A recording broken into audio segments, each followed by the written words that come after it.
Good evening, everyone. Earlier today we had the first of what will be a great many hearings and oversight proceedings to vigorously look into the intelligence that we had on Afghanistan in the years, months, weeks, and days leading up to the present. Today we had witnesses from a cross-section of the intelligence agencies come review their holdings with us, as well as talk about the existing situation, the threat to our personnel, the ability to get people out of the country, what threat remains once we do completely evacuate.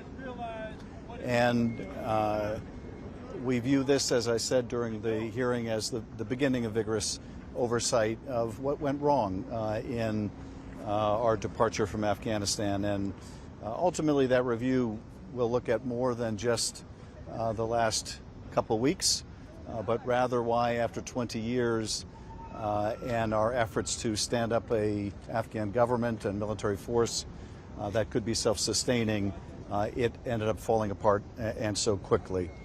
In terms of the overriding issues of what was the intelligence role, what did the intelligence agencies see, I think it's fair to say, and I can only speak at this point in general terms, that the intelligence agencies' assessments of the Afghan government's ability to maintain itself became increasingly pessimistic over the course of the last 6 months.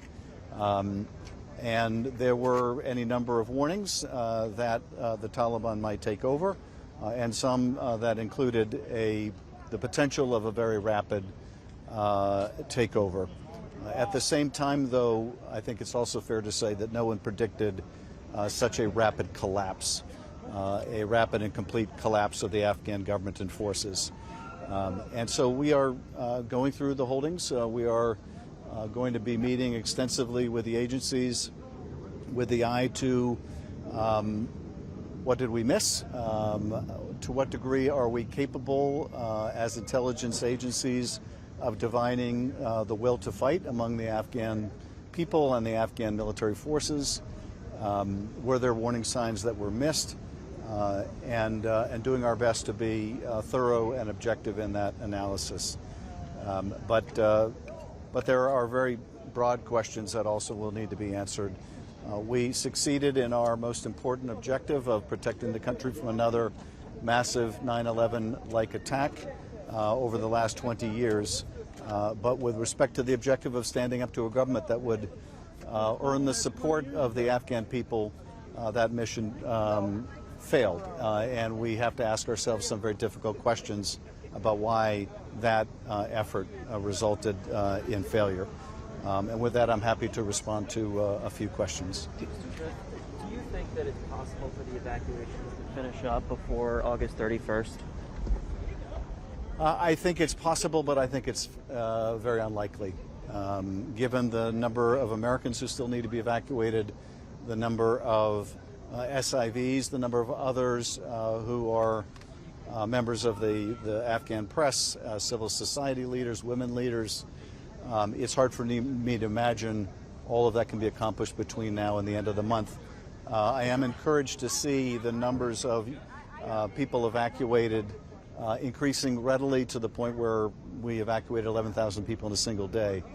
Nonetheless, given the logistical difficulties of moving people to the airport and the limited number of workarounds, it's hard for me to see that being fully complete by the end of the month. And I'm certainly of the view that we maintain a military presence as long as it's necessary to get all U.S. persons out and to meet our moral and ethical obligation to our Afghan partners. Given what you said about how the mission was successful in keeping terrorists at bay in the country over the past 20 years, what are intelligence leaders telling you about the potential for terrorism groups to reorganize in a country like Afghanistan, given the fact that the Taliban now seems to have control again?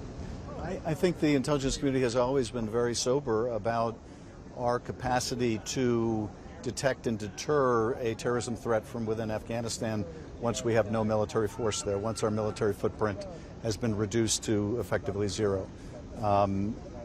Now, we still have some capacity but it's not the same capacity. I think it is, though, accurate to say, and I support withdrawing our troops from Afghanistan, I think it is fair to say that at the present, the threat from al-Qaeda, from ISIS outside of Afghanistan exceeds the threat from within Afghanistan.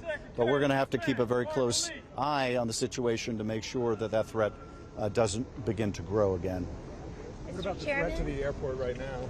The threat to the airport, I mean, there are extremists mixed in with the Taliban around the airport. What did you hear? I think the threat to the airport is very real and very substantial, and this has been a concern of mine for some days now, that this would make a very attractive target for ISIS-K or for elements of al-Qaeda, but most particularly ISIS-K, an opportunity to attack both the U.S. forces as well as Afghan nationals and indeed the Taliban as well, and just cause chaos that might prolong the U.S. stay in a way that ISIS-K believes might suit their interests. So it's a very real risk, I think, to our aircraft, to our personnel, to people who have congregated around the airport. Whenever you have a mass gathering like that, it is an opportunity for improvised and other explosive devices. So it's a real danger. What do you think of the peace talks, Mr. Ambassador Khalilzad, and the ongoing peace talks in Doha? Yeah. Do you think there was any point to them? What's your feeling about how they went in his conduct? Well, I mean, obviously those talks over the course of the last year or so moved in a completely different direction than we would have wanted. And as the strength of the Afghan government and its military forces degraded over time, the Taliban had an increasing sense they didn't need to negotiate in good faith, or really at all, because the battlefield conditions were changing so rapidly in their favor. In terms of any ongoing, continuing talks, there is a purpose to our continuing communications with the Taliban, most particularly to make sure that our people can get out of the country, can get out safely, and that the situation doesn't become worse than it is. And there may be a constructive purpose for talks to see what provision can be made for various points of view within Afghanistan, various parties and ethnicities, the rights of women and girls in Afghanistan. But of course, our leverage and anyone else's leverage has been very substantially reduced.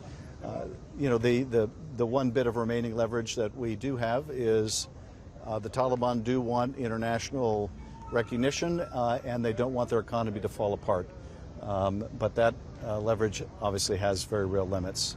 What's going to happen, sir, to the few remaining Afghan Army soldiers, the ones there are some at the airport, they aren't, eligible for the SIV program and some of the other. I mean, what happens to them? What do you think? What have you heard from the administration? Well, I think we need to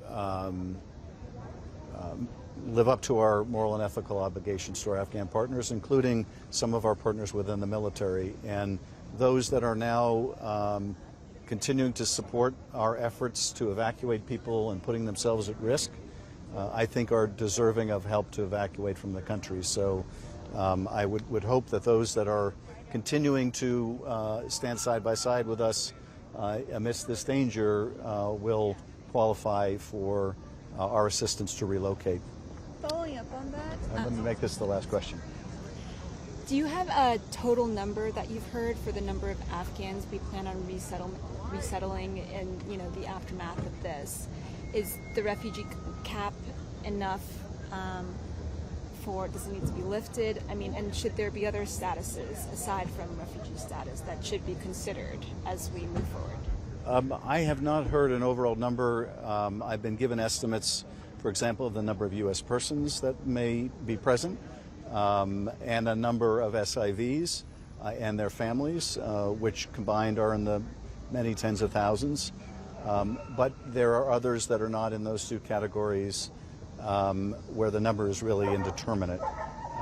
I can tell you from my own perspective that I think we should be extraordinarily generous in trying to resettle people whose lives are at risk.